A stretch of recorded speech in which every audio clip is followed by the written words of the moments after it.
હનુમાનજી શંકર ભગવાનના 11મા અંશ હતા. તે છતાં તેમને શંકર ભગવાન વિરુદ્ધ યુદ્ધ કરેલું અને શ્રી કૃષ્ણએ ગરુડને કહીને હનુમાનજીને પોતા પાસે બોલાવેલા. શા માટે? આ બંને પ્રસંગો આજે આપણે વાંચીશું. બોલો જય શ્રી રામ, જય બજરંગબલી. ભગવાન રામે અશ્વમેઘ યજ્ઞનો ઘોડો છૂટો મૂક્યો. શત્રુઘ્ન, પુષ્કલ, લક્ષ્મીનિધિ વગેરે મોટા મોટા વીરો તેના રક્ષણ માટે નિયુક્ત થયા. હનુમાન પણ તેમની સાથે જ હતા. અનેક સ્થાનોએ મોટા મોટા યુદ્ધ થયા. હનુમાને તે યુદ્ધોમાં કેટલી તત્પરતા બતાવી, કેટલી વીરતાથી યુદ્ધ કર્યું, એ વાત તો પદ્મપુરાણના પાતાળખંડનો એ ભાગ વાંચવાથી જ જાણી શકાય. અહીં કેટલીક ઘટનાઓનું દિગ્દર્શન માત્ર કરવામાં આવ્યું છે. ચક્રાંકા નગરીના રાજા સુબાહુ સાથે યુદ્ધ થઈ રહ્યું હતું. ઘણા વીરો માર્યા ગયા, અનેક ઘાયલ થયા.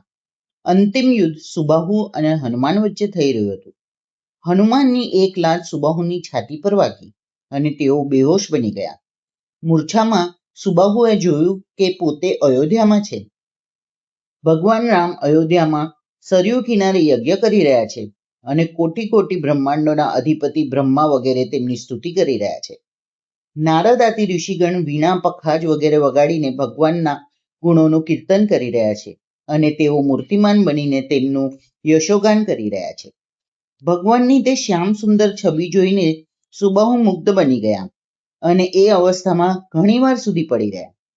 જ્યારે તેમની મૂર્છા તૂટી ત્યારે તેમનું અજ્ઞાન નાશ પામી ચૂક્યું હતું.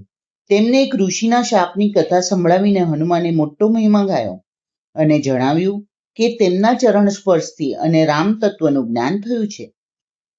હવે યુદ્ધ બંધ કરી દો અને બધા લોકો ભેટની સામગ્રી લઈને અયોધ્યા ચાલો. ભગવાન રામના યજ્ઞમાં સેવા કાર્ય કરો. હનુમાન વગેરેની પૂજા કરીને તે બધા અયોધ્યા આવ્યા અને હનુમાને યજ્ઞના અશ્વ સાથે આગળ પ્રસ્થાન કર્યું. જ્યારે તે ઘોડાને દેવપુરના શિવભક્ત રાજા વીરમણીએ બાંધ્યો ત્યારે મહાભયંકર યુદ્ધ થયું. વીરમણીની ભક્તિથી પ્રસન્ન થઈને સ્વયં ભગવાન શંકરે યુદ્ધ કર્યું અને શત્રુઘ્ન, પુષ્કલ વગેરે તમામ વીરો મૂર્છિત અને મૃતપાય થઈ ગયા. ફક્ત હનુમાન જ લડતા રહ્યા. ભગવાન શંકરની જ તે લીલા હતી. તેઓ જ પોતાના ભક્ત અને ભગવાન બંને તરફથી લડી રહ્યા હતા. બંને બાજુએ શંકર તો પછી કોણ હારે? હનુમાને ધમકાવીને કહ્યું, હું તો માનતો હતો કે શંકર રામના ભક્ત છે, પરંતુ તમારી ભક્તિની પોલ આજે ખુલી ગઈ. અમે લોકો રામના યજ્ઞ પૂર્ણ થાય તે માટે ઘોડાનું રક્ષણ કરીએ છીએ અને તમે તેમાં વિઘ્ન નાખવા માટે યુદ્ધ કરી રહ્યા છો. શંકરે કહ્યું, ભાઈ, વાત તો સાચી છે. મારાથી ભગવાનની ભક્તિ ક્યાં બને છે? પણ તમારી વાતો ખૂબ જ સારી લાગે છે. તમે મને ભગવાનનું સ્મરણ તો કરાવ્યું, પરંતુ હું શું કરું? વીરમણીની ભક્તિથી હું લાચાર છું. મારે તેના તરફથી લડવું જ પડે. ઘમાસાણ યુદ્ધ પછી હનુમાનના પ્રહારોથી શંકરનો રથ તૂટી ગયો. તેમના શસ્ત્રો નિષ્ફળ બની ગયા. તેમનું શરીર જર્જરિત બની ગયું. નંદી ભાગી છૂટવાની પેરવી કરવા લાગ્યો. શંકરે હનુમાનને પોકારીને કહ્યું, વીર, તમે ધન્ય છો. તમારી ભગવત ભક્તિ ધન્ય છે. હું તમારી અને ભગવત પરાયણતા જોઈને પ્રસન્ન થયો છું. જે વરદાન યજ્ઞ તપથી નથી મળી શકતું તે હું તમને આપવા તૈયાર છું. માંગો, તમારે જે ઈચ્છા હોય તે માંગી લો. હનુમાને કહ્યું, ભગવાન રામની કૃપાથી મને કોઈ પણ વસ્તુની કામના નથી. તો પણ આજે તમે મારાથી યુદ્ધમાં પ્રસન્ન થઈ ગયા છો, તેથી હું તમારી પાસેથી કંઈક કામ લઈશ. જો યુદ્ધમાં પુષ્કળ માર્યા ગયા છે, શત્રુઘ્ન મૂર્છિત થઈ ગયા છે, સૈનિકો ઘાયલ બનીને રણભૂમિમાં પડેલા છે, પોતાના ગણોની સાથે તમે તેમનું રક્ષણ કરો. હું ઔષધિઓ લાવવા દ્રોણાચાર્ય પર જાઉં છું. જો દેવો વિરોધ કરશે તો સંભવ છે કે ત્યાં પણ યુદ્ધ કરવું પડે અને તેથી મને પાછા આવવામાં વિલંબ થઈ જાય. ત્યાં સુધી આ વીરોનું કોઈ અનિષ્ટ ન થવું જોઈએ. શંકર ભગવાને હનુમાનની માંગણી સ્વીકારી અને હનુમાનને ત્યાંથી પ્રયાણ કર્યું. હનુમાને ક્ષીરસાગર પાર કરીને દ્રોણાચલને પોતાની પૂંછડીમાં લપેટી લીધો. તેઓ તેને ઉખાડીને ત્યાંથી પ્રયાણ કરવાના જ હતા કે ત્યારે દ્રોણાચલના રક્ષક દેવોએ તેમના પર આક્રમણ કર્યું, પરંતુ હનુમાનની સામે તેમનું કશું ચાલ્યું નહીં અને તેઓ ઘાયલ થઈને ભાગી ગયા. જ્યારે તેમણે ઇન્દ્ર પાસે જઈને કહ્યું કે એક વાનર દ્રોણાચાર્યને લઈને જઈ રહ્યા છે અને અમારા શસ્ત્રો તેમના પર કામ નથી કરી રહ્યા, ત્યારે ઇન્દ્ર ભગવાને ગભરાઈને પોતાના કુલગુરુ બૃહસ્પતિ પાસે ગયા. બૃહસ્પતિએ હનુમાનનો પૂરો પરિચય આપીને તેમને પ્રસન્ન કરવા ઇન્દ્રને પ્રેરણા આપી. ઇન્દ્રએ કહ્યું, ભગવાન, જો હનુમાન દ્રોણાચલને ઉખાડીને લઈ જશે તો અમે સૌ દેવો તો મરી જ જઈશું, કારણ કે દ્રોણાચલ તો અમારા જીવનનો આધાર છે. એવો કોઈ ઉપાય કરો કે હનુમાનનું કામ પણ થઈ જાય અને અમારી ઔષધિઓ પણ સુરક્ષિત રહે. બૃહસ્પતિ ઇન્દ્રો અને દેવોને સાથે લઈને હનુમાનજી પાસે ગયા. તેમને આગળ ઘણું રડ્યા, કકળ્યા, પોતાના અપરાધને માફ કરાવ્યો અને તેમની અભિલાષા પૂર્ણ થવાનું વરદાન આપીને તેમને મૃત સંજીવની ઔષધ આપી. હનુમાનજી ઔષધિ લઈને રણભૂમિમાં પહોંચ્યા. ચારે તરફ હનુમાનજીનો જયનાદ થવા લાગ્યો. તેઓ ઔષધિ લઈને પુષ્કળ પાસે ગયા. પુષ્કળ મરી ચૂક્યો હતો. તેમણે ઔષધિનો પ્રયોગ કરતા કહ્યું, જો હું મન, વાણી તથા કર્મથી ભગવાન રામને જ જાણતો હોઉં, તેમની આજ્ઞાનું પાલન કરતો હોઉં અને તમારી દ્રષ્ટિમાં તેમના સિવાય બીજી કોઈ વસ્તુ ન હોય તો આ ઔષધિથી પુષ્કળ જીવિત થઈ જવો જોઈએ. માથું ધડ સાથે જોડાતા જ પુષ્કળ જીવતો થઈ ગયો અને શંકરજી સાથે લડવા દોડ્યો. હનુમાનજી શત્રુઘ્નની પાસે ગયા. શત્રુઘ્ન મૂર્છામાં રામ રામ રઘુનંદન રઘુનંદન બોલી રહ્યા હતા અને ક્યારેક ક્યારેક રામની લીલાઓનો પ્રલાપ કરી રહ્યા હતા. હનુમાને ઔષધિના પ્રયોગ કરતા કહ્યું, જો ભગવાનની કૃપાથી હું નિત્ય બ્રહ્મચારી છું અને મારું બ્રહ્મચર્ય ક્યારે ભંગ નથી થયું તો શત્રુઘ્ન અત્યારે જ જીવતા થઈ જવા જોઈએ. શત્રુઘ્ન બેઠા થયા અને શિવ ક્યાં છે, હું હમણાં જ એમને મારી નાખું છું, એવા કહેતા યુદ્ધભૂમિ તરફ દોડ્યા. ફરી ઘમાસાણ યુદ્ધ થયું. વીરમણિ મૂર્છિત બની ગયા. શંકર અને શત્રુઘ્ન લડવા લાગ્યા. જ્યારે શંકરના બાણોથી શત્રુઘ્ન વાકુળ બની ગયા ત્યારે હનુમાને શત્રુઘ્નને કહ્યું, હવે તમે પોતાના મોટા ભાઈને યાદ કરો તો જ કાર્ય સિદ્ધિ થશે. શત્રુઘ્નએ એવું જ કર્યું અને ભગવાન રામ ત્યાં ઉપસ્થિત થયા. પછી તો શંકર ભગવાને ખૂબ જ શ્રદ્ધા ભક્તિથી તેમની સ્તુતિ કરી અને પોતાના આ અપરાધને અમાર્જનીય બતાવીને ક્ષમા પ્રાર્થના કરી. ભગવાન રામે કહ્યું, દેવાદિદેવ મહાદેવ, તમે ખૂબ સારું કામ કર્યું છે. એ તો દેવોનો ધર્મ છે કે તેઓ પોતાના ભક્તોનું રક્ષણ કરે. તમે મારા હૃદયમાં જ છો અને હું તમારા હૃદયમાં જ છું. આપણે બે જણ થોડી છે. જેઓ આપણા બંનેમાં ભેદ જુએ છે તેઓ નરકમાં જાય છે. જેઓ તમારા ભક્ત છે તેઓ જ મારા ભક્ત છે. મારા ભક્તો પણ અત્યંત ભક્તિપૂર્વક તમને નમસ્કાર કરે છે. ભગવાને બધા મરેલા અને ઘાયલ થયેલા વીરોને સ્પર્શીને જીવતા કર્યા. રાજા વીરમણિ પોતાનું સર્વસ્વ સમર્પિત કરીને રામના ભક્ત બની ગયા. હનુમાન ઘોડા સાથે આગળ વધ્યા. ભગવાન રામ જ્યારે તમામ વાનર રીછોને વિદાય કરવા લાગ્યા અને હનુમાનનો વારો આવ્યો ત્યારે તેઓ ભગવાનના ચરણોમાં પડી ગયા. તેમને પ્રાર્થના કરી, ભગવાન, હું તો તમારા ચરણોમાં જ રહીશ. ભગવાને પ્રાર્થના સ્વીકારી લીધી. આવા ભક્તોને ભલા ભગવાન ક્યારેય છોડે ખરા? ભગવાનની લીલા સંકેલી લેવાનો સમય આવ્યો ત્યારે ભગવાન હનુમાનને બોલાવીને કહ્યું, હનુમાન, હવે તો મારા પોતાના લોકમાં જઈ રહ્યો છું, પરંતુ તમે દુઃખ લગાડશો નહીં.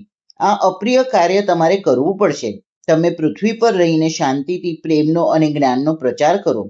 જ્યારે તમે મારું સ્મરણ કરશો ત્યારે હું તમારી સમક્ષ પ્રગટ થઈ જઈશ. જ્યાં જ્યાં મારી કથા થતી હોય, મારું કીર્તન થતું હોય, ત્યાં ત્યાં તમે હાજર રહેજો. હું તમારાથી જુદો થોડું છું. આ તો ફક્ત મારી લીલા છે. હનુમાને હાથ જોડીને કહ્યું, પ્રભુ, હું હાજર રહીશ. જ્યાં જ્યાં તમારી કથા થશે ત્યાં ત્યાં જઈને સાંભળીશ. એ જ મારા જીવનનો આધાર રહેશે. ભગવાન અત્યંત પ્રસન્ન થયા. ભગવાન રામે એક આવા જ પ્રસંગે હનુમાનને કહ્યું હતું, હનુમાન, આ લોકમાં જ્યાં સુધી મારી કથા રહેશે ત્યાં સુધી તમારી કીર્તિ અને તમારું જીવન રહેશે. જ્યાં સુધી જગત રહેશે ત્યાં સુધી મારી કથા રહેશે. તમે મારા પર જે મોટા મોટા ઉપકારો કર્યા છે તેમાંના એક એકના બદલામાં હું મારો પ્રાણ આપી દઉં તો પણ તમારો બદલો ચૂકવી શકું નહીં. એ વાત સત્ય છે. તમારા જીવનમાં ક્યારેક એવો અવસર જ ના આવે કે તમને વળતા ઉપકારની આવશ્યકતા હોય, કારણ કે મનુષ્ય વિપત્તિમાં જ વળતા ઉપકારનો પાત્ર હોય છે. ભગવાન રામે પોતાની લીલા સંકેલી લીધી, પરંતુ તેમના ભક્ત ભગવાન શંકરની લીલા ચાલુ હતી. રામ તે અધિક રામ કરદાસા. ભગવાન રામ પરમધામ પધારી ગયા. હનુમાનનું એકમાત્ર કામ રહ્યું ભગવાનનું નામ, લીલા અને ભગવાનના ગુણોનું કીર્તન તથા શ્રવણ. જ્યાં જ્યાં સત્સંગ થયો ત્યાં ત્યાં હનુમાનજી હાજર હતા. મોટા ભાગે તો અષ્ટિશેન ઋષિના સાથે કિંપુર વર્ષમાં રહીને ભગવાન ગુણાનુવાદ સાંભળ્યા કરતા. ગંધર્વોની સ્વર લહેરી જ્યારે પોતાના રસમાં ત્રિભુવનને ઘેલું કરી મૂકતી ત્યારે હનુમાન ગંધર્વોના અમૃતમાં સંગીતમાંથી ઉદ્ભવત ભગવાન રામની લીલાઓ સાક્ષાત અનુભવ કરતા હતા. યુગ પછી યુગ વીતી ગયા, પરંતુ એક ક્ષણ માટે પણ હનુમાને ભગવાનની વિસ્મૃતિ થઈ નહીં. ભગવાન સિવાય બીજું કંઈ પણ તેમને સામે આવ્યું નહીં. વૈવત્સ માન્વંતર 28માં દ્વાપર યુગમાં ભગવાન શ્રી કૃષ્ણનો અવતાર થયો. શ્રી કૃષ્ણ અને રામ એક જ છે, બે નથી. તેઓ ભલા પોતાના પરમ ભક્ત હનુમાન વગર કેવી રીતે રહી શકે? તેમને હનુમાનને બોલાવવાનો સંકલ્પ કર્યો, પરંતુ એની સાથે સાથે કંઈક તો લીલા થવી જોઈએ. હનુમાનની મહત્તા તો પ્રગટ થવી જોઈએ ને, અને પોતાના કહેવાડનારને જે દોષ દુર્ગુણ આવ્યા છે તે દૂર કરવા જોઈએ ને. ભગવાનનો સંકલ્પ થતાં જ હનુમાન દ્વારકામાંથી નજીકમાં જ એક ઉપવનમાં આવીને બિરાજ્યા. ભગવાનનું નામ સંકીર્તન કરતા રહીને ફળ ખાવા લાગ્યા, ડાળીઓ તોડવા લાગ્યા. એ દિવસોમાં સત્યભામાં મોટા ભગવાને પરિજાતનું હરણ કર્યું. સત્યભામાને ગર્વ હતો કે ભગવાનને સૌથી વધુ પ્રેમ મારા ઉપર જ છે, હું સૌથી સુંદર છું. તેમણે વાત વાતમાં એક દિવસ કહી પણ દીધું, શું સીતા મારાથી પણ સુંદર હતી? તેમના માટે તમે વનવન ભટકતા રહ્યા હતા? ભગવાન ચૂપ રહ્યા. ચક્રના મનમાં પણ ગર્વ હતો કે મેં ઇન્દ્રના વ્રજને પરાસ્ત કરી દીધું. ગરુડ પણ વિચારતા હતા કે મારી સહાયતાથી શ્રી કૃષ્ણ ઇન્દ્ર પર વિજય મેળવ્યો. ભગવાન શ્રી કૃષ્ણે વિચાર્યો કે આ ત્રણેયનો ગર્વનો નાશ પામવો જ જોઈએ. તેઓ મારા થઈને અભિમાની રહે છે, એ મારાથી સહ્ય નથી. ધન્ય ભગવાનની કૃપા. ભગવાને ગરુડને બોલાવીને આજ્ઞા કરી, ગરુડ, દ્વારકાના ઉપવનમાં એક વાનર આવ્યો છે, તેને પકડી લાવો. જો તેને પકડવાનું સાહસ તમારામાં ના હોય તો તમે એકલા જાઓ, નહીં તો સેનાને પણ સાથે લેતા જાઓ. ગરુડના મનમાં એવો વિચાર આવ્યો, એક તો ભગવાન સાધારણ સરખા વાનરને પકડવા મને મોકલી રહ્યા છે, અને બીજું સેનાને પણ સાથે લઈ જવાનું કહે છે. આ મારું કેટલું મોટું અપમાન છે. હું એ વાનરના ચૂરે ચૂરા કરી નાખીશ. ગરુડે એકલા જ જઈને જોયું કે હનુમાન તેમની તરફ પીઠ રાખીને ફળ ખાઈ રહ્યા હતા અને ભારે મસ્તીથી રામ રામનું કીર્તન કરી રહ્યા હતા. તેમણે પહેલા તો ધમકાવી તતડાવીને હનુમાનને લઈ જવાનો પ્રયત્ન કર્યો, પરંતુ હનુમાન એકના બે ન થયા. જ્યારે ગરુડે તેમના ઉપર આક્રમણ કર્યું ત્યારે પહેલા તો ઘણા સમય સુધી લોકો નાના નાના ચકલાઓ સાથે રમે તેમ હનુમાન રમતા રહ્યા, પરંતુ જ્યારે ગરુડ માન્યા જ નહીં ત્યારે તેમને પોતાની પૂંછડીમાં લપેટીને જરાક જેટલા ભીસ્યા. ગરુડ તરફડવા લાગ્યા. તેમણે ભગવાન શ્રી કૃષ્ણનું નામ જણાવીને કહ્યું કે તેમની આજ્ઞાથી હું આવ્યો છું, તેમને તમને બોલાવ્યા છે, તેઓ સાક્ષાત નારાયણ છે. ચાલો. હનુમાનને ગરુડે મુક્ત કરીને કહ્યું, ભાઈ, જો કે રામ અને કૃષ્ણમાં કોઈ ભેદ નથી, બંને એક જ છે, તો પણ હું સીતાના શ્રી રામનો છું. મારા હૃદયમાં તેમને માટે પક્ષપાત છે. હું શ્રી કૃષ્ણ પાસે શું કામ આવું? હનુમાને આમ કહી જાણે કે ભગવાનની લીલામાં સહયોગ આપ્યો. હજુ ગરુડનો ગર્વ ગળ્યો ન હતો. તેઓ વિચારતા હતા કે જો હું પકડાઈ ગયો ન હોત તો હનુમાનને બળપૂર્વક લઈ જાય. તેમને ફરીવાર આક્રમણ કર્યું. અભિમાન એટલે આંધળો બનાવી દીધો કે શ્રી કૃષ્ણના દૂત સમજીને હનુમાને ગરુડ પર જોરથી પ્રહાર ન કર્યો, પરંતુ હળવા હાથે પકડીને સમુદ્ર તરફ ફેંકી દીધા. સમુદ્રમાં પડવાથી ગરુડને દિશાભ્રમ થઈ ગયો અને ઘણા સમય સુધી ત્યાં જ તરફડતા રહ્યા. જ્યારે તેમને ભગવાનનું સ્મરણ કર્યું ત્યારે જ કંઈક દ્વારકાનો પ્રકાશ દેખાયો. તેઓ શ્રી કૃષ્ણ પાસે ગયા. બધી વાત સાંભળીને શ્રી કૃષ્ણ હસ્યા. હજુ પણ ગરુડના મનમાં ઝડપથી ઉડવાનો ગર્વ બાકી જ હતો. તેઓ વિચારતા હતા કે ઉડવામાં તો મારો મુકાબલો વાયુ પણ ન કરી શકે. ભલે ને હનુમાન બળમાં મારાથી મોટા. ભગવાને કહ્યું, ગરુડ, આ વખતે જઈને તમે કહો કે તમારા ઈષ્ટદેવ ભગવાન શ્રી રામ તમને બોલાવે છે, જલ્દી ચલો. તેમને તમારી સાથે જ લેતા આવજો. હવે તો તમને કંઈ કહેશે નહીં, તમારો ઘણો આદર કરશે. જો કે ગરુડ જતા ડરતા હતા, તો પણ પોતાની ઉડવાની શક્તિ દેખાડવા માટે તેઓ ગયા. ભગવાને સત્યભામાને કહ્યું કે સીતાનું રૂપ ધારણ કરીને આવો. હનુમાન આવી રહ્યા છે. ચક્રને કહ્યું, સાવધાનીથી પહેરો ભરો, કોઈ પણ દ્વારકામાં પ્રવેશવું જોઈએ નહીં. સુદર્શન ચક્ર સાવધાનીથી પહેરો ભરવા લાગ્યું અને સત્યભામા બની ઠરીને પોતાના સૌંદર્યના ગર્વમાં મત બનીને આવી બેઠા. ભગવાન શ્રી કૃષ્ણ ધનુષવાળી રામચંદ્ર બની ગયા. આ વખતે હનુમાનજીની નજીક જવાથી ગરુડની હિંમત ચાલી નહીં. તેમણે દૂરથી જ કહ્યું, ભગવાન શ્રી રામ તમને જલ્દી બોલાવે છે. જો તમે મારી સાથે જ ચાલી શકો તો ચાલતા આવો, નહીં તો મારી કાન પર બેસી જાઓ, હું લઈ ચલું. હનુમાને ઘણી પ્રસન્નતાથી કહ્યું, અહોભાગ્ય, ભગવાનને મને બોલાવ્યો છે, તમે જાઓ, હું આવું જ છું. ગરુડે વિચાર્યું, આ શું કહેતા હશે? મારા નીકળ્યા પછી ચાલીને કેટલા સમયે પહોંચશે?